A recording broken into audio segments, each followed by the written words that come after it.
कि ਜਿਹੜਾ ਮੂਡ ਹੈਗਾ ਇਸ ਸਮੇਂ ਦੇਸ਼ ਦਾ ਉਹ ਇਹ ਹੈ ਕਿ ਜਵਾਨ ਔਰ ਕਿਸਾਨ ਇਕੱਠਾ ਇੱਕ ਜਿਹੜੀ ਟਰੈਕਟਰ ਦੀ ਉਹਨਾਂ ਦੀ ਪਰੇਡ ਨੂੰ ਦੇਖਣ ਵਾਸਤੇ ਬੜੀ ਐਕਸਾਈਟਮੈਂਟ ਹੈਗੀ ਹੈ। ਉਸ ਆਰਟੀਕਲ ਤੋਂ ਵੀ ਇਹੀ ਪਤਾ ਚੱਲਦਾ ਹੈ। ਅੱਜ ਖਬਰਾਂ ਛਪ ਰਹੀਆਂ ਕਿ ਤਕਰੀਬਨ 1 ਲੱਖ ਟਰੈਕਟਰ ਪੰਜਾਬ ਤੋਂ ਦਿੱਲੀ ਜਾ ਰਿਹਾ ਹੈਗਾ ਔਰ ਅਸੀਂ ਇਹ ਦੇਖ ਰਹੇ ਹੈਗੇ ਕਿ ਇਹ ਇਸ ਕਰਕੇ ਮਹੱਤਵਪੂਰਨ ਹੈ ਔਰ ਇੱਕ ਦਰਸਾਉਂਦਾ ਵੀ ਹੈਗਾ ਕਿ ਲੈਵਲ ਆਫ ਜਿਹੜਾ ਪੰਜਾਬ ਵਿੱਚ ਮੈਕਨਾਈਜੇਸ਼ਨ ਹੋਈ ਹੈ ਕਿ ਅੱਜ ਪੰਜਾਬ ਵਿੱਚ ਤਕਰੀਬਨ 5 ਤੋਂ ਲੈ ਕੇ 5.25 ਲੱਖ ਦੇ ਵਿੱਚ ਟਰੈਕਟਰ ਹੈਗੇ ਹੈ। ਜਿਸ ਤਰ੍ਹਾਂ ਸਮਾਜ ਬਦਲ ਗਿਆ ਹੈ, ਟਾਈਮ ਬਦਲ ਗਿਆ ਹੈ। ਹੁਣ ਕੋਲੋਨਾਈਜੇਸ਼ਨ ਦਾ ਟਾਈਮ ਨਹੀਂ ਹੈ। ਉਸ ਟਾਈਮ ਤੇ ਲੋਕੀ ਨਿਕਲੇ ਸੀਗੇ ਕੋਲੋਨਾਈਜੇਸ਼ਨ ਦੇ ਪੀਰੀਅਡ ਤੋਂ ਤਾਂ ਇਹ ਡੈਮੋਨਸਟ੍ਰੇਟ ਕਰਨਾ ਸੀਗਾ। ਹੁਣ ਵਾਰਸ ਵੀ ਘੱਟ ਹੁੰਦੀ ਜਾ ਰਹੀਆਂ ਹੈਗੀਆਂ ਤਾਂ ਹੁਣ ਸਮਾਜ ਲੜਾਈਆਂ ਦਾ ਦੌਰ ਵੀ ਖਤਮ ਹੋ ਗਿਆ। ਪਰ ਅਸੀਂ ਇਹਨੂੰ ਪੋਜ਼ਿਟਿਵਲੀ ਲਈਏ। Let us not take it negatively ਕਿ ਬਈ ਇੱਕ ਅਸੀਂ ਉਹ ਦਈਏ ਕਿ ਨਹੀਂ ਜੀ ਤੁਸੀਂ ਐਂਟੀ ਨੈਸ਼ਨਲ ਹੋ ਜਾਂ ਤੁਸੀਂ ਦੇਸ਼ ਦੇ ਹਿੱਤ ਵਿੱਚ ਨਹੀਂ ਇਹ ਕਰ ਰਹੇ ਹੋ। ਲੇਕਿਨ ਐਸਾ ਨਹੀਂ ਸਾਨੂੰ ਸੋਚਣਾ ਚਾਹੀਦਾ। Let us take it positive. Let us not take it as a symbol of protest. Let us take it as a symbol of bonhomie ਜਿਹਨੂੰ ਕਹਿੰਦੇ ਹੈਗੇ ਆ। ਜਿਹੜਾ ਵਾਗਾ ਬਾਰਡਰ ਤੇ ਅਸੀਂ ਜੋ ਕਰਦੇ ਹੈਗੇ ਆ ਇਹ ਚੀਜ਼ਾਂ ਹੁਣ ਖਤਮ ਹੋਣ ਦਾ ਟਾਈਮ ਆ ਗਿਆ ਕਿ let us spread the message of piece rather then ਇੱਕ ਤਰ੍ਹਾਂ ਦੀ ਕਨਫਰੰਟੇਸ਼ਨ ਅਸੀਂ ਦਿਖਾਈਏ। ਔਰ ਇਹੀ ਅਸੀਂ ਇਹ ਵੀ ਮੈਨੂੰ ਯਾਦ ਹੈ ਕਈ ਲੋਕਾਂ ਨੇ ਇਸ ਗੱਲ ਤੇ ਲਿਖਿਆ ਹੈਗਾ, ਬੜੇ ਇੰਪੋਰਟੈਂਟ ਲੋਕਾਂ ਨੇ ਲਿਖਿਆ ਹੈਗਾ ਕਿ 26 ਜਨਵਰੀ ਨੂੰ ਮਾਈਟ ਜਿਹੜੀ ਹੈ ਪਹਿਲੇ ਕਹਿ ਰਹੇ ਸੀਗੇ ਮਿਲਟਰੀ ਮਾਈਟ ਤੋਂ ਜ਼ਿਆਦਾ ਹੁਣ ਇੰਪੋਰਟੈਂਟ ਹੈਗਾ ਕਿ ਸੋਸ਼ਲ ਕੋਹੀਜ਼ਨ ਕਿਸ ਤਰ੍ਹਾਂ ਹੋਇਆ ਸੋਸਾਇਟੀ ਵਿੱਚ। ਕੀ ਲੱਗਦਾ ਕਿ ਖੇਤੀ ਦੀ ਗੱਲ ਕਰ ਲਈਏ ਤੇ ਕਿਸਾਨੀ ਦੀ ਗੱਲ ਕਰ ਲਈਏ, ਲੱਗਦਾ ਨਹੀਂ ਕਿ ਕੋਈ ਇਸ ਪ੍ਰੋਫੈਸ਼ਨ ਦਾ ਯਾਨੀ ਇਸ ਕਿੱਤੇ ਦਾ ਕੱਦ ਵੀ ਕੋਈ ਉੱਚਾ ਰਿਸਪੈਕਟ ਜਾਂ ਸਤਿਕਾਰ ਨਜ਼ਰ ਆ ਰਿਹਾ ਹੈ। ਉਸ ਕੱਦ ਉੱਚਾ ਹੋਇਆ ਲੱਗਦਾ ਇਸ ਅੰਦੋਲਨ ਨਾਲ। ਦੇਖੋ ਨਾ ਇੱਕ ਟਾਈਮ ਤੇ ਹੁੰਦਾ ਸੀਗਾ tractor was a symbol of pride. ਅੱਜ tractor is a symbol of the ਜਿਹਨੂੰ ਕਹਿੰਦੇ ਨਾ ਆਪਣੇ ਅੰਦਰੋਂ ਜਿਹੜੀ ਉਹਨਾਂ ਦੀ ਆਨਰ ਹੈਗਾ ਉਹ ਆਨਰ ਦਾ ਸਿੰਬਲ ਬਣ ਗਿਆ ਹੈਗਾ। ਤੇ ਇਹ ਬਹੁਤ ਬੜੀ ਗੱਲ ਹੈ ਸਾਹਿਬ। ਤੋਂ ਪ੍ਰਾਈਡ ਤੋਂ ਕਿਤੇ ਆਨਰ ਹੋ ਗਿਆ। ਅੱਜ ਲੋਕੀ ਆਪਣਾ ਟਰੈਕਟਰ ਚਲਾਉਂਦੇ ਆ ਤਾਂ ਬੜੇ ਫਖਰ ਨਾਲ ਅੱਜ ਟਰੈਕਟਰ ਚਲਾ ਰਹੇ ਹੈਗੇ ਸੜਕਾਂ ਵਿੱਚ। ਅੱਜ ਦੇਖੋ ਨਾ ਲੋਕੀ ਨਿਕਲ ਕੇ ਆ ਰਹੇ ਹੈਗੇ, ਉਹਨਾਂ ਨੂੰ ਨਜ਼ਰ ਆ ਰਿਹਾ ਕਿ ਕਿਸਾਨਾਂ ਕਿੰਨੇ ਦਸ਼ਕਾਂ ਤੋਂ ਅਸੀਂ ਅਣਦੇਖੀ ਕੀਤੀ ਹੈ ਜਾਂ ਉਹਨਾਂ ਨਾਲ ਇਨਜਸਟਿਸ ਹੋਈ ਹੈ। ਮੈਨੂੰ ਲੱਗਦਾ ਕਿ ਇਹ ਬਹੁਤ ਬੜਾ ਆਊਟਕਮ ਹੈਗਾ ਇਸ ਮੂਵਮੈਂਟ ਦਾ। ਚਾਹੇ ਕਿਸਾਨ ਡਿਮਾਂਡ ਨਾ ਮੰਨੀ ਜਾਏ ਲੇਕਿਨ ਉਹਨਾਂ ਨੇ ਆਪਣਾ ਜਿਹੜਾ ਕੱਦ ਹੈ ਉਹ ਤਾਂ ਲੰਬਾ ਕਰ ਲਿਆ ਹੈਗਾ। ਅਮਨ ਹੁਸੈਨ ਪ੍ਰੋਗਰਾਮ ਜਗਤਾਰ ਸਿੰਘ ਸਿੱਧੂ ਨੂੰ ਦਰਸ਼ਕਾਂ ਦਾ ਸਵਾਗਤ। ਅੱਜ ਅਸੀਂ ਨਾਲ ਹਾਂ ਦਵਿੰਦਰ ਸ਼ਰਮਾ ਦੇ ਜਿਹੜੇ ਕਿ ਕੌਮੀ ਤੇ ਕੌਮਾਂਤਰੀ ਪੱਧਰ ਦੇ ਖੇਤੀ ਮਾਹਰ ਨੇ। ਅਸੀਂ ਦਵਿੰਦਰ ਜੀ ਨਾਲ ਐਨ ਉਸ ਮੌਕੇ ਤੇ ਗੱਲ ਕਰ ਰਹੇ ਹਾਂ ਜਦੋਂ ਇੱਕ ਦਿਨ ਪਹਿਲਾਂ ਕੇਂਦਰ ਸਰਕਾਰ ਅਤੇ ਕਿਸਾਨ ਜਥੇਬੰਦੀਆਂ ਦੀ ਤਿੰਨੇ ਖੇਤੀ ਕਾਨੂੰਨਾਂ ਦੇ ਮੁੱਦੇ ਤੇ ਗੱਲਬਾਤ ਟੁੱਟ ਗਈ ਹੈ। ਸਰਕਾਰ ਦਾ ਕਹਿਣਾ ਹੈ ਕਿ ਇਸ ਤੋਂ ਅੱਗੇ ਸਾਡੇ ਕੋਲ ਹੈ ਕੁਝ ਨਹੀਂ। ਕਿਸਾਨਾਂ ਦਾ ਕਹਿਣਾ ਹੈ ਕਿ ਤਿੰਨੇ ਖੇਤੀ ਕਾਨੂੰਨ ਰੱਦ ਕਰਵਾਏ ਹੋਏ, ਵਾਪਸ ਨਹੀਂ ਮੁੜਾਂਗੇ ਅਸੀਂ ਆਪਣੇ ਪ੍ਰਦੇਸ਼ਾਂ ਨੂੰ, ਆਪਣੇ ਘਰਾਂ ਨੂੰ। ਬਹੁਤ ਅਹਿਮ ਮਾਮਲਾ ਹੈ। ਬਹੁਤ ਸਾਰੇ ਸਵਾਲ ਉੱਠ ਰਹੇ ਹੈ।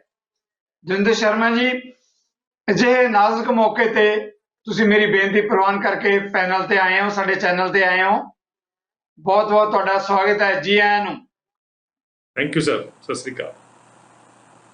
ਮਿਹਰਬਾਨੀ ਸਰ। ਪਹਿਲਾ ਸਵਾਲ ਜਿਹੜਾ ਮੈਂ ਲੈਣ ਲੱਗਿਆ, ਇਹ ਬਿਲਕੁਲ ਠੀਕ ਹੈ ਕਿ ਕੇਂਦਰ ਤੇ ਕਿਸਾਨ ਜਥੇਬੰਦੀਆਂ ਵਿਚਕਾਰ ਗੱਲਬਾਤ, ਉਹਦੇ ਲਫ਼ਾਜ਼ ਕੋਈ ਵੀ ਹੋ ਸਕਦੇ ਹੈ। ਗੱਲਬਾਤ ਟੁੱਟ ਗਈ ਹੈ, ਡੈਡਲਾਕ ਹੋ ਗਿਆ, ਉਹਨੂੰ ਮਾਹਰ ਜੋ ਮਰਜ਼ੀ ਇਹਨਾਂ ਨੂੰ ਰੂਪ ਦੇ ਸਕਦੇ ਹੈ, ਪਰ ਅਸਲੀਅਤ ਇਹੀ ਹੈ ਜੋ ਆਪਾਂ ਜ਼ਿਕਰ ਕਰ ਰਹੇ ਹਾਂ।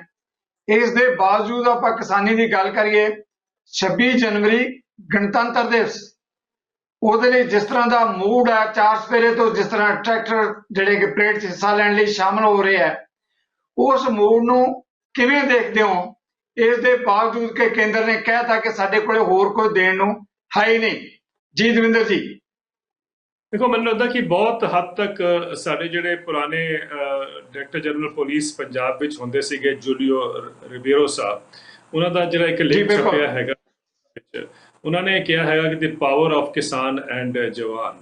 ਉਹ ਮੈਨੂੰ ਲੱਗਦਾ ਕਿ ਬਹੁਤ ਹੱਦ ਤੱਕ ਜਿਹੜਾ ਉਹ ਹੈ ਉਹ ਇੱਕ ਦਰਸਾਉਂਦਾ ਹੈਗਾ ਕਿ ਜਿਹੜਾ ਮੂਡ ਹੈਗਾ ਇਸ ਸਮੇਂ ਦੇਸ਼ ਦਾ ਉਹ ਇਹ ਹੈ ਕਿ ਜਵਾਨ ਔਰ ਕਿਸਾਨ ਇਕੱਠਾ ਇੱਕ ਜਿਹੜੀ ਟਰੈਕਟਰ ਦੀ ਉਹਨਾਂ ਦੀ ਪਰੇਡ ਨੂੰ ਦੇਖਣ ਵਾਸਤੇ ਬੜੀ ਐਕਸਾਈਟਮੈਂਟ ਹੈਗੀ ਹੈ। ਉਸ ਆਰਟੀਕਲ ਤੋਂ ਵੀ ਇਹੀ ਪਤਾ ਚੱਲਦਾ ਹੈ।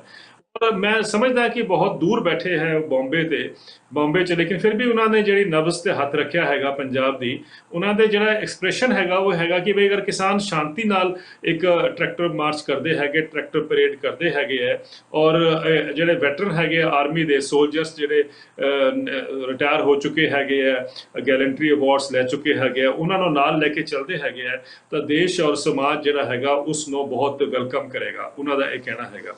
ਔਰ ਅਸੀਂ ਉਹੀ ਐਕਸਾਈਟਮੈਂਟ ਦੇਖ ਰਹੇ ਹੈਗੇ ਆ ਜਗਤਾਰ ਜੀ ਪੰਜਾਬ ਵਿੱਚ।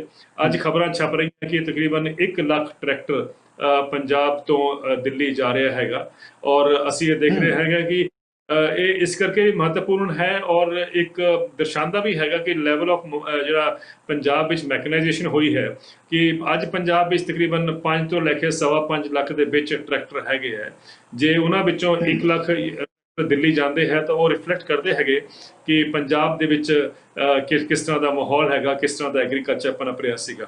ਔਰ ਦੂਸਰੀ ਗੱਲ ਹੈ ਕਿ ਜਿਸ ਐਕਸਾਈਟਮੈਂਟ ਦੇਖ ਰਿਹਾ ਹੈਗਾ ਕਿ ਬਈ ਲੋਕੀ ਸਭ ਦਿੱਲੀ ਜਾਣ ਨੂੰ ਤਿਆਰ ਹੈਗੇ ਹੈ, ਔਰ ਅਸੀਂ ਦੇਖ ਰਹੇ ਹੈਗਾ ਕਿ ਬਈ ਕਈ ਜਗ੍ਹਾ ਤੇ ਇਹ ਵੀ ਕਿਹਾ ਗਿਆ ਹੈ ਕਿ ਜੇ ਤੁਸੀਂ 25 ਨੂੰ ਤੁਸੀਂ ਅਗਰ ਦਿੱਲੀ ਦੇ ਬਾਰਡਰ ਤੇ ਨਹੀਂ ਪਹੁੰਚਦੇ, ਉਹਦੇ ਬਾਅਦ ਤੁਸੀਂ ਕੋਸ਼ਿਸ਼ ਨਾ ਕਰੋ, ਕਿਉਂਕਿ ਤੁਸੀਂ ਅੰਦਰ ਨਹੀਂ ਆ ਸਕੋਗੇ ਜਾਂ ਤੁਸੀਂ ਨਹੀਂ ਜਾ ਸਕੋਗੇ ਦਿੱਲੀ, ਜ਼ਿਆਦਾ ਭੀੜ ਹੈਗੀ। ਇਹ ਐਕਸਾਈਟਮੈਂਟ ਜਿਹੜੀ ਹੈਗੀ ਹੈ ਪਹਿਲੀ ਵਾਰੀ ਅਸੀਂ ਦੇਸ਼ ਵਿੱਚ ਦੇਖ ਰਹੇ ਹੈਗੇ ਆ ਕਿ ਬਈ ਇਹ ਲੋਕਾਂ ਨੂੰ ਲੱਗੇ ਕਿ ਬਈ ਇਸ ਤਰ੍ਹਾਂ ਸਾਡਾ ਪਰਵ ਹੈਗਾ। ਹਾਲਾਂਕਿ ਇਹ ਨਹੀਂ ਕਿ ਰਾਸ਼ਟਰ ਪਰਵ ਨਹੀਂ ਹੁੰਦਾ ਹੈਗਾ 26 ਜਨਵਰੀ, ਪਰ ਅੱਜ ਕਿਉਂਕਿ ਕਿਸਾਨਾਂ ਦੀ ਜਿਹੜੀ ਇੱਕ ਅੰਦਰਲੀ ਰੂਹ, ਉਹਨਾਂ ਦੀ ਅੰਦਰਲੀ ਰੂਹ ਹੈ ਜਿਹੜੀ ਦਰਸ ਰਹੀ ਹੈ ਜੀ, ਪਾ ਰਹੀ ਹੈ। ਤੁਸੀਂ ਕਮੈਂਟ ਕਰ ਰਹੇ ਹੋ ਸਰ ਆਪਾਂ ਜਿੱਦਾਂ ਤੁਸੀਂ ਕਮੈਂਟ ਕਰ ਰਹੇ ਹੋ, ਆਪਾਂ ਪੰਜਾਬ ਦੀ ਗੱਲ ਕਰ ਲਈਏ, ਹਰਿਆਣਾ ਦੀ ਗੱਲ ਕਰ ਲਈਏ, ਦੂਜੇ ਸੂਬਿਆਂ ਦੀ ਗੱਲ ਕਰ ਲਈਏ, ਗਣਤੰਤਰ ਦਿਵਸ ਦੇ ਮੌਕੇ ਤੇ ਠੀਕ ਹੈ ਕਿ ਗਣਤੰਤਰ ਦਿਵਸ ਸਾਡੇ ਸਾਰਿਆਂ ਦੇ ਲਈ ਬਹੁਤ ਅਹਿਮੀਅਤ ਰੱਖਦਾ ਹੈ, ਪਰ ਇਸ ਵਾਰ ਇਹ ਨਹੀਂ ਲੱਗਦਾ ਕਿ ਬਿਲਕੁਲ ਜਿਹੜਾ ਹੈਗਾ ਇਹ ਜਿਹੜਾ ਦੇਸ਼ ਪੱਧਰ ਦਾ ਇੱਕ ਮੌਕਾ ਹੈਗਾ, ਬਹੁਤ ਵੱਡਾ ਦਿਹਾੜਾ ਹੈ ਸਾਡੇ ਲਈ, ਉਹ ਕਿਸਾਨੀ ਦੇ ਰੰਗ 'ਚ ਰੰਗਿਆ ਗਿਆ। ਚਾਰ ਚੁਫੇਰੇ ਸੜਕਾਂ ਦੇ ਉੱਤੇ ਕਿਸਾਨੀ ਝੰਡੇ, ਟਰੈਕਟਰ ਚੱਲ ਰਹੇ ਹੈ, ਇੱਕ ਲੋਕਾਂ 'ਚ ਉਤਸ਼ਾਹ ਹੈ, ਇੱਕ ਪਾਸੇ ਤਿਰੰਗਾ ਝੰਡਾ ਔਰ ਦੂਜੇ ਹੱਥ 'ਚ ਕਿਸਾਨ ਦਾ ਝੰਡਾ। ਲੱਗਦਾ ਹੈ ਕਿ ਦੇਸ਼ ਰੰਗਿਆ ਗਿਆ ਕਿਸਾਨੀ ਦੇ ਰੰਗ 'ਚ। ਜੀ ਦਵਿੰਦਰ ਜੀ, ਇਹੀ ਗੱਲ ਸ਼ਾਇਦ ਰਿਬੇਰੋ ਸਾਹਿਬ ਕਨਵੇ ਕਰਨਾ ਚਾਹੁੰਦੇ ਸੀਗੇ, ਔਰ ਅਸੀਂ ਉਹਦੇ ਨਾਲ ਬਾਈ ਐਂਡ ਲਾਰਜ ਸਹਿਮਤ ਹੋਵਾਂਗੇ ਸਾਰੇ ਕਿ ਅਗਰ ਸ਼ਾਂਤੀ ਪ੍ਰਿय ਤਰੀਕੇ ਨਾਲ ਇਹ ਜਲੂਸ ਨਿਕਲਦਾ ਹੈ, ਔਰ ਕਿਸਾਨਾਂ ਨੇ ਤਾਂ ਅਨਾਉਂਸ ਕੀਤਾ ਹੈਗਾ, ਉਹਨਾਂ ਨੇ ਇੱਕ ਆਸ਼ਵਾਸਨ ਦਿੱਤਾ ਹੈਗਾ ਕਿ ਉਹਨਾਂ ਦੀ ਤਰਫੋਂ ਕੋਈ ਇਸ ਤਰ੍ਹਾਂ ਦਾ ਅਟੈਂਪਟ ਨਹੀਂ ਹੋਏਗਾ ਕਿ ਉਹਨੂੰ ਡਿਸਰਪਟ ਕੀਤਾ ਜਾਏ ਸ਼ਾਂਤੀ। ਲੇਕਿਨ ਅਗਰ ਇਹ ਸ਼ਾਂਤੀਪੂਰਵ ਹੁੰਦਾ ਹੈ ਤਾਂ ਉਹਨਾਂ ਦੀ ਗੱਲ ਬਿਲਕੁਲ ਠੀਕ ਹੈ ਕਿ ਇੱਕ ਜਿਹੜਾ ਉਲਾਸ ਜਿਹੜਾ ਦੇਖ ਰਹੇ ਹੈਗੇ ਆ ਅਸੀਂ ਪੰਜਾਬ ਵਿੱਚ ਜਾਂ ਦੇਸ਼ ਵਿੱਚ ਵੀ, ਕਿ ਉਹ ਆਮ ਆਦਮੀ ਸੋਚ ਰਿਹਾ ਹੈਗਾ ਕਿ ਮੇਰਾ ਹੈ। I think that's a very positive development ਕਿ ਅੱਜ ਉਹਨਾਂ ਨੂੰ ਲੱਗ ਰਿਹਾ ਕਿ ਮੇਰੀ ਵੀ ਇਹ ਇਨਵੋਲਵਮੈਂਟ ਹੈ, ਮੇਰਾ ਵੀ ਉਹਦੇ ਵਿੱਚ ਕੋਈ ਹਿੱਸਾ ਹੈਗਾ ਗਣਤੰਤਰ। ਜਿੱਦਾਂ ਤੁਸੀਂ ਕਹਿ ਰਹੇ ਸੀਗੇ ਕਿ ਉਹ ਇੱਕ, ਬਲਕਿ ਸਾਨੂੰ ਕਈ ਲੋਕਾਂ ਨੇ ਕਈ ਸਾਲਾਂ ਤੋਂ ਕਿਹਾ ਵੀ ਹੈ ਜਗਤਾਰ ਜੀ, ਤੁਸੀਂ ਜਾਣਦੇ ਹੋ ਕਿ ਬਈ ਇਹ ਜਿਹੜਾ ਮਿਲਟਰੀ ਮਾਈਟ ਨੂੰ ਦਿਖਾਣਾ 26 ਜਨਵਰੀ ਨੂੰ, ਇਹ ਹੁਣ ਸਾਨੂੰ ਜਿਸ ਤਰ੍ਹਾਂ ਸਮਾਜ ਬਦਲ ਗਿਆ ਹੈ, ਟਾਈਮ ਬਦਲ ਗਿਆ ਹੈ, ਹੁਣ ਕੋਲੋਨਾਈਜੇਸ਼ਨ ਦਾ ਟਾਈਮ ਨਹੀਂ ਹੈ। ਉਸ ਟਾਈਮ ਤੋਂ ਲੋਕੀ ਨਿਕਲੇ ਸੀਗੇ ਕੋਲੋਨਾਈਜੇਸ਼ਨ ਦੇ ਪੀਰੀਅਡ ਤੋਂ, ਤਾਂ ਇਹ ਡੈਮੋਨਸਟ੍ਰੇਟ ਕਰਨਾ ਸੀਗਾ। ਹੁਣ ਵਾਰਸ ਵੀ ਘੱਟ ਹੁੰਦੀ ਜਾ ਰਹੀਆਂ ਹੈਗੀਆਂ, ਤਾਂ ਹੁਣ ਸਮਾਜ ਲੜਾਈਆਂ ਦਾ ਦੌਰ ਵੀ ਖਤਮ ਹੋ ਗਿਆ।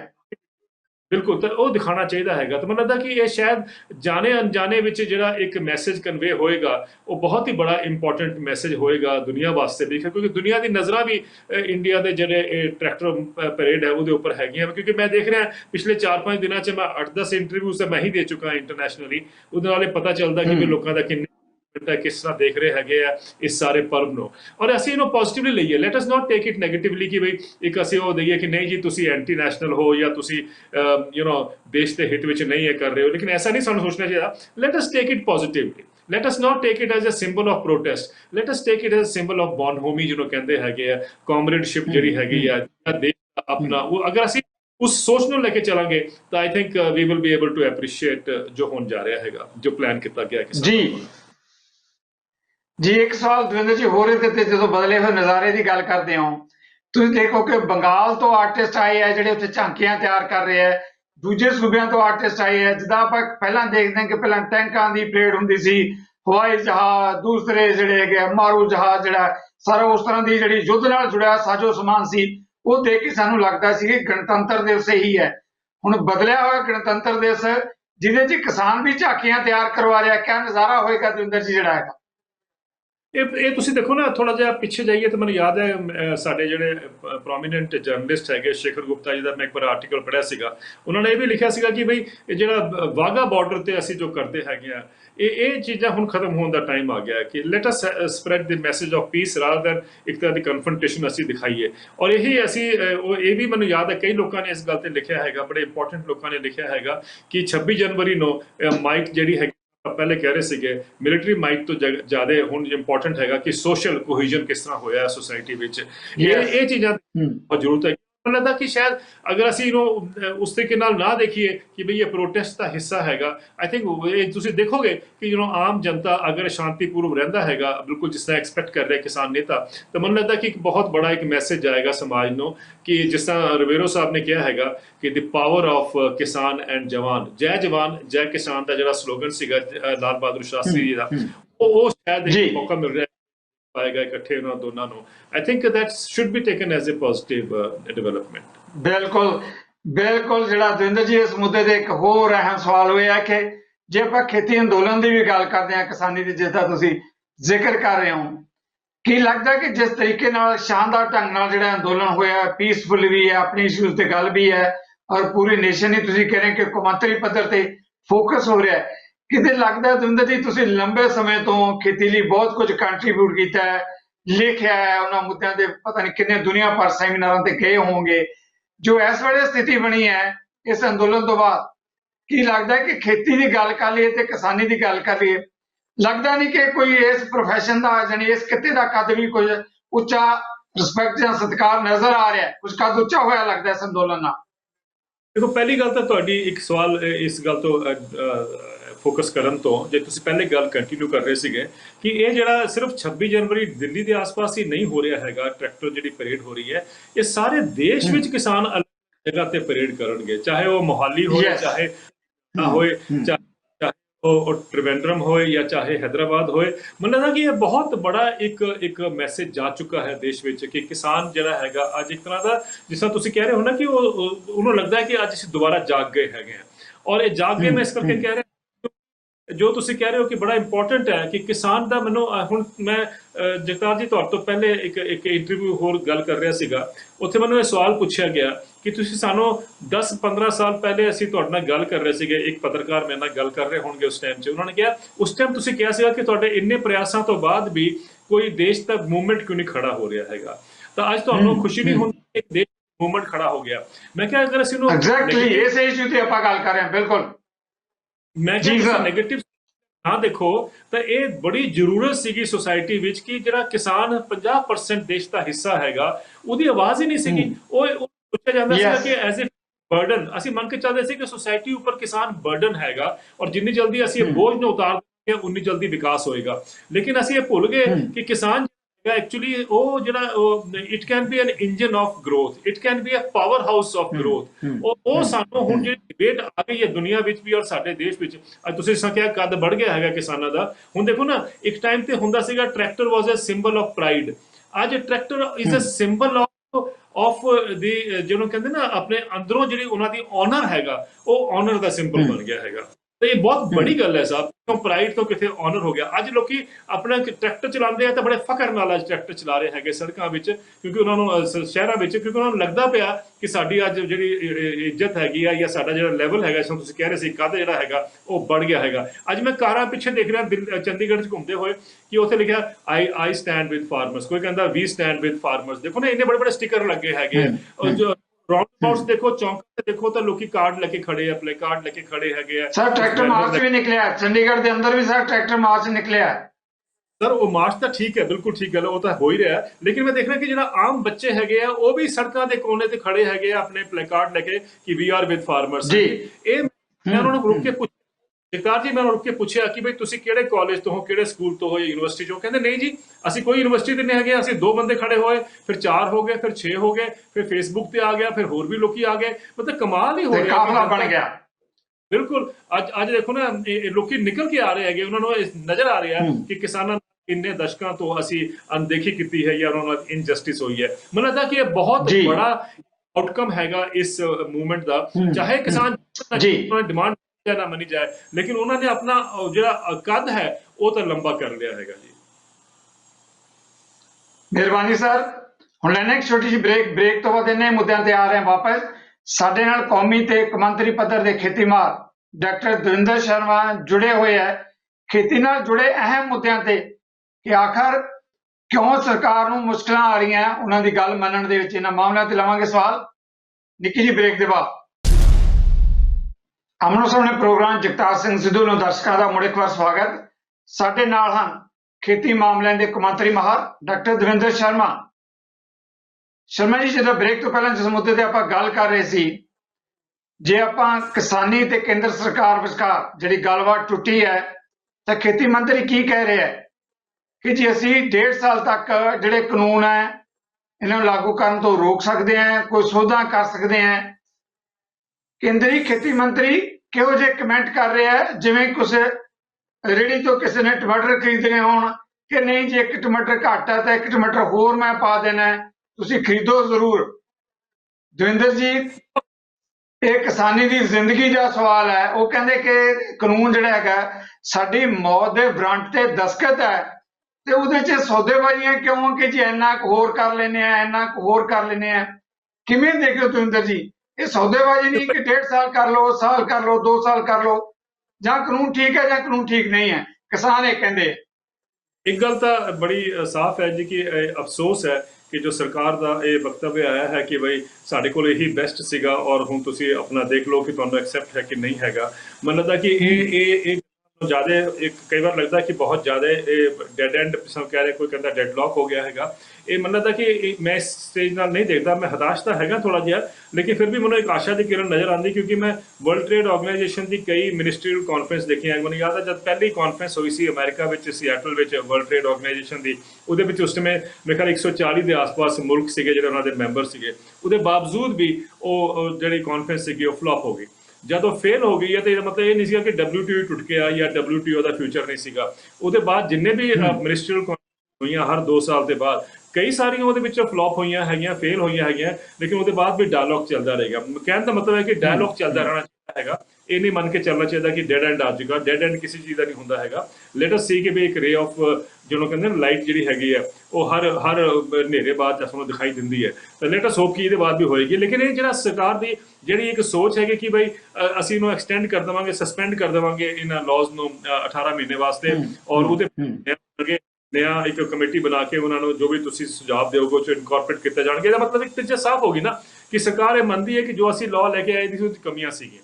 ਜਦ ਤੁਸੀਂ ਮੰਨਦੇ ਹੋ ਕਮੀਆਂ ਸੀਗੀਆਂ ਫਿਰ ਤੁਹਾਨੂੰ ਕੀ ਮੁਸ਼ਕਿਲ ਹੈਗੀ ਕਿ ਤੁਸੀਂ ਉਹਨੂੰ ਹਟਾ ਦਿਓ ਔਰ ਜਿਹੜੀ ਕਮੇਟੀ ਬਣਾਓਗੇ ਉਹ ਨया ਇੱਕ ਲਾਅ ਬਣਾ ਕੇ ਦੇ ਦੇ ਜਾਂ ਨया ਇੱਕ ਤੁਹਾਨੂੰ ਰੋਡ ਮੈਪ ਬਣਾ ਕੇ ਦੇ ਦੇ ਜਾਂ ਇੱਕ ਖਾਕਾ ਜਿਹੜਾ ਹੁੰਦਾ ਚਿੱਤਰ ਹੁੰਦਾ ਉਹ ਤੁਹਾਨੂੰ ਖਿੱਚ ਕੇ ਦੇ ਦੇ ਫਿਰ ਤੁਸੀਂ ਉਸ ਹਿਸਾਬ ਨਾਲ ਲਾਅ ਬਣਾ ਲਓ। ਤੇ ਇਹ ਕਿਉਂ ਨਹੀਂ ਹੋ ਸਕਦਾ? ਵਾਈ ਆਰ ਵੀ ਕਾਹਨੂੰ ਐਡਮੈਂਟ ਹੈਗੇ ਆ ਕਿ ਬਈ ਅਸੀਂ ਇਹ ਤਿੰਨੋਂ ਲਾਅ ਵਿਡਰਾ ਨਹੀਂ ਕਰਨੇ? ਤੁਸੀਂ ਵਿਡਰਾ ਵਰਗੇ ਹੀ ਤਾਂ ਹੋ ਗਏ ਹੈਗੇ ਆ।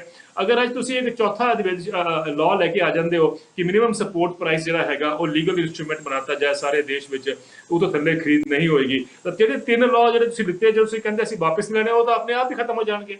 ਇਹ ਤਾਂ ਮੈਨੂੰ ਯਾਦ ਹੈ BJP ਦੇ ਸਪੋਕਸਪਰਸਨ ਪਾਂਡਾ ਸਾਹਿਬ ਨੇ ਇੱਕ ਆਰਟੀਕਲ 'ਚ ਲਿਖਿਆ ਸੀਗਾ ਕਿ ਜੇ ਅਸੀਂ MSP ਲੀਗਲ ਕਰ ਦਿੰਦੇ ਹੈਗੇ ਆ ਤਾਂ ਲਾਅ ਸਾਡੇ ਜਿਹੜੇ ਹੈਗੇ ਕਲੈਪਸ ਕਰ ਜਾਂਦੇ ਆ, ਉਹ ਕਲੈਪਸ ਕਰ ਜਾਣਗੇ, ਫੇਲ ਹੋ ਜਾਣਗੇ ਜਾਂ ਉਹਦਾ ਕੋਈ ਇੰਪਲੀਮੈਂਟ ਪਰਪਸ ਰਹਿ ਨਹੀਂ ਜਾਏਗਾ।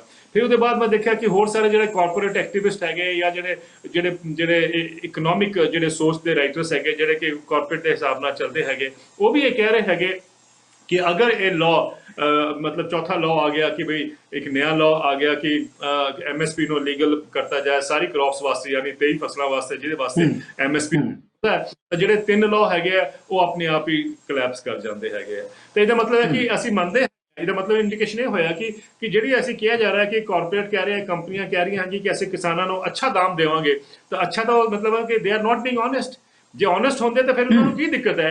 ਤਾਂ ਤੁਸੀਂ ਵੈਸੇ ਉੱਚਾ ਦੇਣ ਨੂੰ ਤਿਆਰ ਹੋ ਅਗਰ ਦਾਮ, ਫਿਰ ਤੁਹਾਨੂੰ ਕੀ ਦਿੱਕਤ ਹੈ ਕਿ MSP ਨੂੰ ਲੀਗਲ ਕਰਤਾ ਜਾਏ, ਇੱਕ ਮਿਨੀਮਮ ਸਪੋਰਟ ਪ੍ਰਾਈਸ ਦੇ ਬਣਾਤਾ ਜਾਏ, ਇੱਕ ਮਿਨੀਮਮ ਲੈਵਲ ਕਰਤਾ ਜਾਏ, ਇੱਕ ਮਿਨੀਮਮ ਸ਼ੋਰ ਪ੍ਰਾਈਸ ਜਿਹੜਾ ਹੁੰਦਾ ਹੈ ਜਾਂ ਸ਼ੋਰਟ ਪ੍ਰਾਈਸ ਉਹ ਮਿਲੇ। ਕਿਉਂਕਿ ਕਿਸਾਨ ਦਾ ਅਸਲੀ ਫਰੀडम ਤਾਂ ਜਗਤਾਰ ਜੀ ਤਾਂ ਹੀ ਹੋਏਗਾ ਜਦ ਉਹ ਸਮਰਾਲੇ ਆਪਣਾ ਪ੍ਰੋਡਿਊਸ ਵੇਚੇ ਜਾਂ ਉਹ ਜਾ ਕੇ ਕੀ ਕਹਿੰਦੇ ਮਹਿੰਦਰਗੜ੍ਹ ਵੇਚੇ ਜਾਂ ਬਾਰਾਬੰਕੀ ਵੇਚੇ, ਸਭ ਜਗ੍ਹਾ ਉਹਨੂੰ ਘੱਟ ਤੋਂ ਘੱਟ ਮਿਨੀਮਮ ਸਪੋਰਟ ਪ੍ਰਾਈਸ ਤਾਂ ਮਿਲੇਗਾ। ਉਹ ਤਾਂ ਹੋਏ ਨਾ ਅਸਲੀ ਫਰੀडम ਕਿਸਾਨ ਦਾ।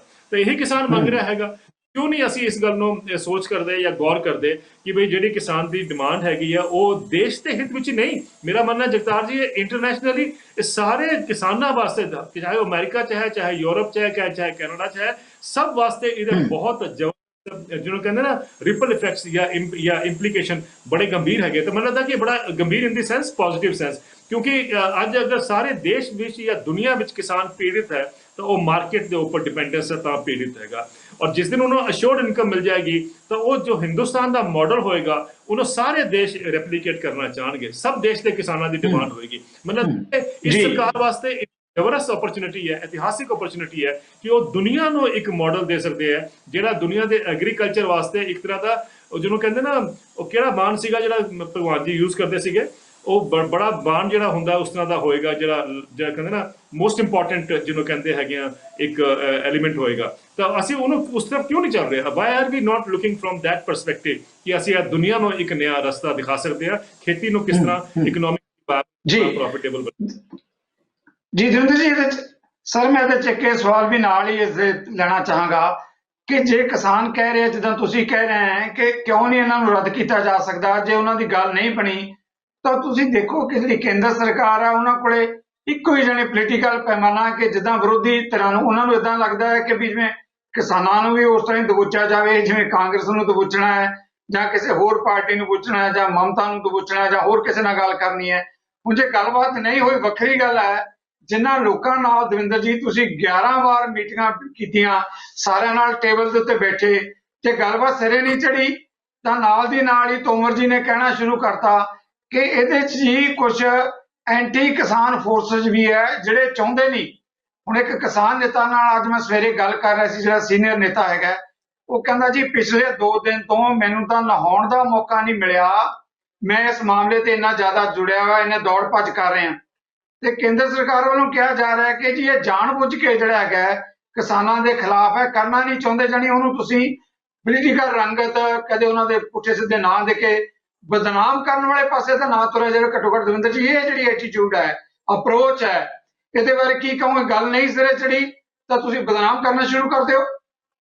ਮੈਨੂੰ ਲੱਗਦਾ ਕਿ ਸਾਡੀ ਜਨਤਾ ਜਿਹੜੀ ਹੈਗੀ, ਦੇਸ਼ ਦੀ ਆਮ ਜਿਹੜੀ ਪਬਲਿਕ ਹੈ ਉਹ ਬੜੀ ਮੈਚੁਰ ਹੋ ਗਈ ਹੈ। ਉਹਨੂੰ ਇਹ ਸਮਝ ਆਉਂਦਾ ਹੈ ਕਿ ਵੀ ਜਿਸ ਟਾਈਮ ਵੀ ਕੋਈ ਅੰਦੋਲਨ ਬੜਾ ਹੋ ਜਾਂਦਾ ਹੈਗਾ ਤਾਂ ਉਹਨੂੰ ਕੋਸ਼ਿਸ਼ ਹੁੰਦੀ ਹੈ ਡਿਸਕ੍ਰੈਡਿਟ ਕਰਨ ਦੀ।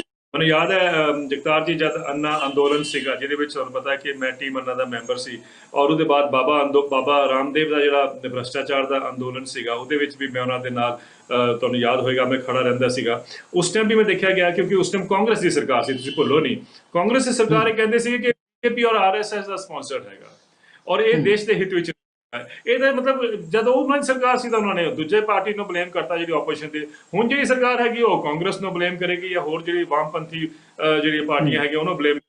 ਸੋ ਇਹ ਤਾਂ ਇੱਕ ਤਰ੍ਹਾਂ ਦਾ ਮਤਲਬ ਬਣ ਹੀ ਗਿਆ, ਰੂਟੀਨ ਬਣ ਗਿਆ ਹੈ, ਰਿਟੋਰਿਕ ਬਣ ਗਿਆ ਹੈਗਾ। ਇਹ ਤਾਂ ਜ਼ਿਆਦਾ ਗੌਰ ਨਹੀਂ ਸਾਨੂੰ ਕਰਨਾ ਚਾਹੀਦਾ। ਅਸੀਂ ਲੈਟ ਅਸ ਲੁੱਕ ਐਟ ਕਿ ਵੀ ਜਿਹੜੇ ਫੰਡਾਮੈਂਟਲਸ ਹੈਗੇ ਹੈ ਕਿ ਵੀ ਜਿਹੜੇ ਕਿਸਾਨ ਮੰਗ ਰਹੇ ਹੈਗੇ, ਉਹਨਾਂ ਦੀ ਡਿਮਾਂਡ ਹੈਗੀ ਔਰ ਕਿਸਾਨ ਉੱਥੋਂ ਹਟਣਾ ਨਹੀਂ ਚਾਹੁੰਦੇ ਹੈਗੇ। ਔਰ ਇਸ ਵਾਰ ਸਭ ਨੂੰ ਨਜ਼ਰ ਆ ਗਿਆ ਕਿ ਕਿਸਾਨ ਜਿਹੜਾ ਹੈਗਾ ਉਹ ਪਹਿਲੇ ਤਾਂ ਕਦੀ ਹੁੰਦਾ ਸੀਗਾ ਚਲੋ 2 4 6 ਦਿਨ ਹਫਤਾ ਬੈਠ ਕੇ ਚਲੇ ਜਾਂਦੇ ਸੀਗੇ, ਪਰ ਹੁਣ ਇਹ ਬੜਾ ਲੱਗ ਰਿਹਾ ਕਿ ਇਹ ਨਹੀਂ ਜਾਣ ਵਾਲੇ। And I think we should respect that ਕਿ ਬਈ ਕਿਸਾਨਾਂ ਨੂੰ ਬਹੁਤ ਦਿੱਕਤ ਹੈ, ਉਹਨਾਂ ਦਾ ਦਰਦ ਸਮਝਣਾ ਜ਼ਰੂਰ ਹੈਗੀ ਹੈ। ਸਾਨੂੰ ਦੇਸ਼ ਨੂੰ ਔਰ ਸਰਕਾਰ ਨੂੰ ਵੀ ਕਿਸਾਨਾਂ ਦੀ ਦਰਦ ਸਮਝੀਏ ਕਿ ਕਿਉਂ ਇੰਨੀ ਠੰਡ ਵਿੱਚ ਉਹ 2 ਮਹੀਨੇ ਉੱਥੇ ਟਰਾਲੀਆਂ ਵਿੱਚ ਸੁੱਤੇ ਹੈਗੇ ਆ। ਕੋਈ ਗੱਲ ਤਾਂ ਹੋਏਗੀ। ਇਹ ਤਾਂ ਤੁਸੀਂ ਕਹਿ ਨਹੀਂ ਸਕਦੇ ਕਿ ਬੜੇ ਅਮੀਰ ਕਿਸਾਨ ਹੈ। ਕਿਹੜਾ ਅਮੀਰ ਬੰਦਾ ਹੈਗਾ ਕਿ ਜਿਹੜਾ ਅੱਗੇ ਦਿੱਲੀ ਦੇ ਬਾਰਡਰ ਤੇ ਇੱਕ ਰਾਤ ਵੀ ਗੁਜ਼ਾਰਨਾ ਚਾਹੇਗਾ ਜੀ ਠੰਡ ਵਿੱਚ, ਜੀ ਟਰਾਲੀ 'ਚ ਜਾ ਕੇ ਸੋਏਗਾ। ਤੇ ਜੇ ਅਮੀਰ ਹੁੰਦੇ ਤਾਂ ਇਹ ਕੰਮ ਕਰਦੇ ਹੋ। ਦੂਜੀ ਗੱਲ ਹੈ ਕਿ ਬਈ ਅਗਰ ਉਹ ਆਪਣਾ ਦੁੱਖ ਲੈ ਕੇ ਆ ਰਹੇ ਹੈਗੇ ਤਾਂ ਸਾਡਾ ਆਫਟਰ ਆਲ ਦੇਸ਼ ਦਾ ਬਹੁਤ ਬੜਾ ਲਾਰਜ ਹਿੱਸਾ ਹੈਗਾ। 50% ਮਤਲਬ 60 ਕਰੋੜ ਦੇ ਆਸ-ਪਾਸ ਕਿਸਾਨ ਪਰਿਵਾਰ ਨੂੰ ਜੋੜ ਲਈਏ ਤਾਂ ਇੰਨੀ ਪੋਪੂਲੇਸ਼ਨ ਹੈਗੀ ਹੈ। 60 ਕਰੋੜ ਮਤਲਬ ਤਕਰੀਬਨ ਅਮਰੀਕਾ ਤੋਂ ਡਬਲ ਪੋਪੂਲੇਸ਼ਨ ਜਿਹੜੀ ਹੈਗੀ ਸਾਡੀ ਖੇਤੀ ਵਿੱਚ ਹੈਗੀ ਹੈ। ਤਾਂ ਅਸੀਂ ਕਿਉਂ ਨਹੀਂ ਇਹਨਾਂ ਵਾਸਤੇ ਸੋਚਦੇ ਕਿ ਬਈ ਇਹ ਜੋ ਕਹਿ ਰਹੇ ਹੈਗੇ ਆ ਦੇਸ਼ ਦਾ ਹਿੱਤ ਵੀ ਉਹਦੇ ਵਿੱਚ ਹੈਗਾ ਔਰ ਕਿਸਾਨ ਨੂੰ ਜਿਸ ਤਰ੍ਹਾਂ ਪ੍ਰਧਾਨ ਮੰਤਰੀ ਸਾਡੇ ਹਰ ਵਾਰ ਕਹਿੰਦੇ ਹੈਗਾ ਸਬਕਾ ਸਾਥ ਸਬਕਾ ਵਿਕਾਸ ਦਾ ਜਿਹੜਾ ਵਿਜ਼ਨ ਹੈਗਾ ਉਹ ਇਸੇ ਤਰੀਕੇ ਨਾਲ ਨਿਕਲੇਗਾ ਜਦ ਹਰ ਕਿਸਾਨ ਦੇ ਹੱਥ ਵਿੱਚ ਜ਼ਿਆਦਾ ਪੈਸਾ ਆਏਗਾ, ਜ਼ਿਆਦਾ ਇਨਕਮ ਹੋਏਗੀ, ਤਾਂ ਹੀ ਜੇ ਉਹਨੂੰ ਇੱਕ ਅਸ਼ੋਰਡ ਪ੍ਰਾਈਸ ਮਿਲੇ। ਇੱਕ ਵਚਨ ਜਿਹੜਾ ਹੁੰਦਾ ਕਮਿਟਮੈਂਟ ਹੁੰਦੀ ਹੈ ਸਰਕਾਰ ਦੀ, ਉਹ ਐਡਰੈਸ ਕਰੀਏ ਕਿ ਹਾਂਜੀ ਇਹਨੂੰ ਘੱਟ ਤੋਂ ਘੱਟ। ਅਗਰ ਦੇਖੋ ਨਾ ਵਰਕਰਸ ਨੂੰ ਮਿਨੀਮਮ ਵੇਜ ਹੋ ਸਕਦੀ ਹੈ ਤਾਂ ਮੈਨੂੰ ਦੱਸੋ ਕਿਸਾਨਾਂ ਨੂੰ ਮਿਨੀਮਮ ਪ੍ਰਾਈਸ ਕਿਉਂ ਨਹੀਂ ਹੋ ਸਕਦਾ? ਜਦ ਮਿਨੀਮਮ ਵੇਜ इसी ਤਾਂ ਵੀ ਬਹੁਤ ਆਬਜੈਕਸ਼ਨ ਹੋਇਆ ਸੀਗਾ। ਕਾਰਪੋਰੇਟ ਨੇ ਉਸ ਟਾਈਮ ਵੀ ਹੰਗਾਮਾ ਕੀਤਾ ਸੀਗਾ ਕਿ ਜੇ ਵਾਇਬਲ ਨਹੀਂ ਹੈ ਸਾਡੀ ਕੰਪਨੀਆਂ ਦਾ ਬੈਲੈਂਸ ਸ਼ੀਟ ਖਰਾਬ ਹੋ ਜਾਏਗੀ, ਇਹ ਸਾਰੀ ਗੱਲਾਂ ਹੋਈਆਂ ਸੀਗੀਆਂ। ਲੇਕਿਨ ਅਲਟੀਮੇਟਲੀ ਸਮਾਜ ਦੇ ਦਬਾਅ ਨੇ ਸਰਕਾਰਾਂ ਨੂੰ ਮਜਬੂਰ ਕੀਤਾ ਔਰ ਕਾਰਪੋਰੇਟਸ ਵੀ ਹੁਣ ਦੇਖੋ ਉसी ਮਿਨੀਮਮ ਵੇਜ ਨੂੰ ਇਨਕੋਰਪੋਰੇਟ ਕਰ ਲਿਆ ਉਹਨਾਂ ਨੇ ਆਪਣੀ ਬੈਲੈਂਸ ਸ਼ੀਟ ਵਿੱਚ ਜਾਂ ਆਪਣੇ ਬਿਜ਼ਨਸ ਪਲਾਨ ਵਿੱਚ। ਤਾਂ ਜੇ ਅਸੀਂ ਇਹਨਾਂ ਨੂੰ ਹੁਣ ਮਿਨੀਮਮ ਪ੍ਰਾਈਸ ਵੀ ਅਗਰ ਹੁਣ ਤਾਂ ਲੋਕੀ ਆਬਜੈਕਟ ਕਰ ਰਹੇ ਆ, ਲੇਕਿਨ ਇੱਕ ਸਟੇਜ ਆਏਗੀ ਜਦੋਂ ਕਾਰਪੋਰੇਟ ਵੀ ਉਹਨੂੰ ਐਬਜ਼ੌਰਬ ਕਰ ਲੈਣਗੇ, ਉਹਦਾ ਹਿੱਸਾ ਬਣ ਜਾਏਗਾ। ਔਰ ਲੇਕਿਨ ਜਿਸ ਤਰ੍ਹਾਂ ਮਿਨੀਮਮ ਵੇਜ ਨਾਲ ਹੈਗੀ ਹੈ, ਇਸ ਤਰੀਕੇ ਨਾਲ ਮਿਨੀਮਮ ਪ੍ਰਾਈਸ ਨਾਲ ਕਿਸਾਨਾਂ ਦੀ ਹਾਲਤ ਵੀ ਸੁਧਰੇਗੀ। ਜੀ ਜਿੰਦਰ ਜੀ, ਆਖਰੀ ਸਵਾਲ ਜਿਹੜਾ ਹੈਗਾ ਅੱਜ ਦਾ ਆਪਾਂ ਅੰਦੋਲਨ ਦੇ ਬਾਰੇ ਤੁਸੀਂ ਜ਼ਿਕਰ ਕੀਤਾ ਹੈ, ਜੋ ਅੰਦੋਲਨ ਨੇ ਇਸ ਵੇਲੇ ਉਭਾਰ ਲਿਆਂਦਾ ਸਾਰੇ ਮੁਲਕ ਦੇ ਅੰਦਰ, ਕੀ ਇਸ ਦੇ ਨਾਲ ਆਉਣ ਵਾਲੇ ਸਮੇਂ 'ਚ ਸਾਡੇ ਮੁਲਕ ਦੀ ਦਿਸ਼ਾ ਤੇ ਦਸ਼ਾ ਇਹ ਬਦਲਣ ਦੀ ਪੋਸੀਬਿਲਿਟੀ ਨਜ਼ਰ ਆ ਰਹੀ ਹੈ, ਜੋ ਕੁਝ ਇਸ ਵੇਲੇ ਉੱਭਰ ਕੇ ਸਾਹਮਣੇ ਆ ਰਿਹਾ ਹੈ? ਮੈਂ ਇਹਨੂੰ ਦੋ ਤਰੀਕੇ ਨਾਲ ਦੇਖਦਾ ਹਾਂ ਜਗਤਾਰ ਜੀ। ਮੇਰਾ ਇਹ ਕਹਿਣਾ ਹੈਗਾ ਕਿ ਇਹ ਜੋ काम कर रहे हैगे है, ये तुसी उन्होंने अनपढ़ कहो, तुसी उन्होंने गंवार कहो, हाँ जी जो मर्जी कह लो, लेकिन जिन्ने पढ़े लिखे जो नहीं कर सके इन्ने दशकों तो या सालों तो वो साडे जिन्हों असीं अनपढ़ कहने आ किसान वो कर रहे हैगे। मैं क्यों कह रहा अज जिहड़ा इकोनॉमिक डिजाइन है दुनिया का जिहदे उपर सवाल बहुत उठ रहे हैं, तुहानूं पता है जिन्हां इनइक्वैलिटी बहुत बड़ी हैगी है, वो इनइक्वैलिटी का आंसर किसान जो डिमांड कर रहे हैं उहदे विच हैगा। दूसरी गल कि अगर किसान जिहड़ा मूवमेंट सक्सैसफुल हो जाता है या उन्होंने मिनिमम सपोर्ट प्राइस मिल जाता है एक लीगल इंस्ट्रूमेंट लीगल अधिकार के माध्यम तो मेरा मानना है कि दुनिया के हर कंट्री में डिमांड उठेगी कि सानू मिनिमम सपोर्ट प्राइस का एक अश्योरेंस दो। एक गल तो हो गया, तो दुनिया में इंप्लीकेशन। तीसरी गल यह है जगतार जी कि जो इंटरनेशनल ट्रेड है ਜਿਹੜਾ कि मार्केट एफिशिएंसी या कंपीटिटिवनेस ਤੇ ਜ਼ਿਆਦਾ ਵਿਸ਼ਵਾਸ ਕਰਦਾ ਰਿਹਾ ਅੱਜ ਤੱਕ, ਜਿਹਦੇ ਕਰਕੇ ਉਹਨਾਂ ਨੇ ਕਿਸਾਨਾਂ ਨੂੰ ਐਕਸਪਲੋਇਟ ਕੀਤਾ ਹੈਗਾ, ਰੂਥਲੈਸਲੀ ਐਕਸਪਲੋਇਟ ਕੀਤਾ ਹੈਗਾ। ਦੁਨੀਆ ਵਿੱਚ ਕਿਸਾਨ ਖਤਮ ਹੋ ਰਿਹਾ ਹੈ, ਘਟ ਹੋ ਰਿਹਾ ਹੈ, ਕਿਉਂਕਿ ਇਹ ਜਿਹੜਾ WTO ਦਾ ਜਿਹੜਾ ਟ੍ਰੇਡ ਪੈਟਰਨ ਹੈਗਾ ਜਾਂ ਇੰਟਰਨੈਸ਼ਨਲ ਟ੍ਰੇਡ ਜਿਹੜੀ ਹੋ ਰਹੀ ਹੈਗੀ ਹੈ, ਉਹਨੇ ਬਿਲਕੁਲ ਵੈਲਿਊ ਚੇਂਜ ਜਿਹਨੂੰ ਅਸੀਂ ਕਹਿੰਦੇ ਹਾਂ ਇੰਟਰਨੈਸ਼ਨਲ ਹੋਈ ਜਾਂ ਨੈਸ਼ਨਲ ਹੋਏ, ਉਹਨਾਂ ਨੇ ਕਿਸਾਨਾਂ ਨੂੰ ਬਹੁਤ ਐਕਸਪਲੋਇਟ ਕੀਤਾ, ਇੰਨਾ ਮਜਬੂਰ ਕੀਤਾ ਕਿ ਉਹ ਖੇਤੀ ਛੱਡ ਕੇ ਬਾਹਰ ਜਾ ਰਹੇ ਹੈਗੇ। मैं इस करके कह रहा था कि छोटा उदाहरण देना चाहूँगा, शायद मैं पहले भी गल की होगी कि देखो कॉफी आप देख लीजिए, कॉफी जो ट्रेड है दुनिया का वो $102 बिलियन का बिजनेस है जी कॉफी। और कॉफी के जोड़े किसान है 50-60 मिलियन 50 या 60 मिलियन के है, और ये कितने है Africa, Latin America, central America, India च भी है, लेकिन मेजोरिटी उत्थे दी हैगी है। उसके बावजूद भी इन्नी बड़ी देखो $102 बिलियन की इंडस्ट्री है। किसानों को की मिलता तो हैरानगी होगी कि 90% जो कॉफी ग्रोअर्स है उन्होंने जो यूनाइटेड नेशन का एक्यूट पावर्टी लाइन है, गरीबी रेखा जी दुनिया की है, acute poverty line $1.9 a day वो तो घट उन्होंने रोज़ की इनकम होती है। ये मार्केट डिजाइन है, ये मार्केट का रिजल्ट है। तुसीं सोचो जो कॉफी ग्रोअर्स है अगर इन्होंने मिनिमम सपोर्ट प्राइस मिलता होंदा अज उन्होंने की कितनी इकोनॉमिकली वायबल होनी सी वो भी ऊपर देखते, कहने का मतलब है। पर इन्ने दशकों तो यह मन्निया जा रहा है, नेस्ले वर्गी कंपनी भी कह रही हैगी है कि 1% तो घट जो साडा टोटल जो इन्हां दा टर्नओवर है वो तो 1% तो घट जो प्रोड्यूस कर रहे रॉ मटीरियल उन्होंने जाता है। ये क्या चेंज होने की जरूरत नहीं है? क्या उन्होंने किसानों ने कोई गुनाह किया कि उन्होंने अपने आप अपनी जिंदगी सैक्रीफाइस कर रहे हैं for the sake of such A profit racking industry? इसका मतलब साफ है कि वो डिजाइन में बदलने की जरूरत है। और सरप्राइजिंगली पढ़े लिखे फेल हो गए, लेकिन किसान आज खड़े होकर जिन्होंने असं अनपढ़ कहने वो शायद वो दशा और दिशा दिखा रहे हैं सानू कि कित्थे जाना चाहिए। मेहरबानी दविंदर शर्मा जी, तुसीं अपने रजीनिਆਂ चों ਸਮਾਂ ਦਿੱਤਾ। ਮੇਰੀ ਜਾਣਕਾਰੀ ਮੁਤਾਬਕ ਤੁਸੀਂ ਸਿੰਘੂ ਬਾਰਡਰ ਤੇ ਜਾ ਰਹੇ ਸੀ, ਦੇ ਬਾਵਜੂਦ ਤੁਸੀਂ ਮੇਰੀ ਬੇਨਤੀ ਪ੍ਰਵਾਨ ਕੀਤੀ। ਦਵਿੰਦਰ ਸ਼ਰਮਾ ਜੀ ਨੇ ਜਿਹੜਾ ਸੁਨੇਹਾ ਦਿੱਤਾ ਕੌਮੀ ਤੇ ਕੌਮਾਂਤਰੀ ਪੱਧਰ ਤੇ ਕਿ ਇਸ ਵਾਰ ਗਣਤੰਤਰ ਦਿਵਸ 26 जनवरी ਨਿਵੇਕਲਾ ਸੁਨੇਹਾ ਗੂੰਜੇਗਾ ਕਿਸਾਨ ਗਣਤੰਤਰ ਦਿਵਸ ਤੇ। ਇਹਨਾਂ ਮੁੱਦਿਆਂ ਤੇ ਆਉਣ ਦੇ ਲਈ ਮੈਂ ਤੁਹਾਡੇ ਸਾਰਿਆਂ ਵੱਲੋਂ ਦਵਿੰਦਰ ਜੀ ਦੇ ਇੱਕ ਵਾਰ ਮੁੜ ਧੰਨਵਾਦੀ ਹਾਂ ਤੇ ਇਸ ਦੇ ਨਾਲ ਹੀ ਤੁਹਾਡੇ ਕੋਲੋਂ ਵੀ ਲਵਾਂਗਾ ਇਜਾਜ਼ਤ। ਸਤਿ ਸ੍ਰੀ ਅਕਾਲ। ਸਾਡਾ ਹਰ ਇੱਕ ਪ੍ਰੋਗਰਾਮ ਦੇਖਣ ਤੇ ਸਾਡੇ ਨਾਲ ਜੁੜਨ ਲਈ ਸਬਸਕ੍ਰਾਈਬ ਕਰੋ ਚੈਨਲ ਪੰਜਾਬੀ ਤੇ ਨੋਟੀਫਿਕੇਸ਼ਨ ਲਈ ਬੈਲ ਆਈਕਨ ਵਾਲੇ ਬਟਨ ਤੇ ਕਲਿੱਕ ਕਰੋ।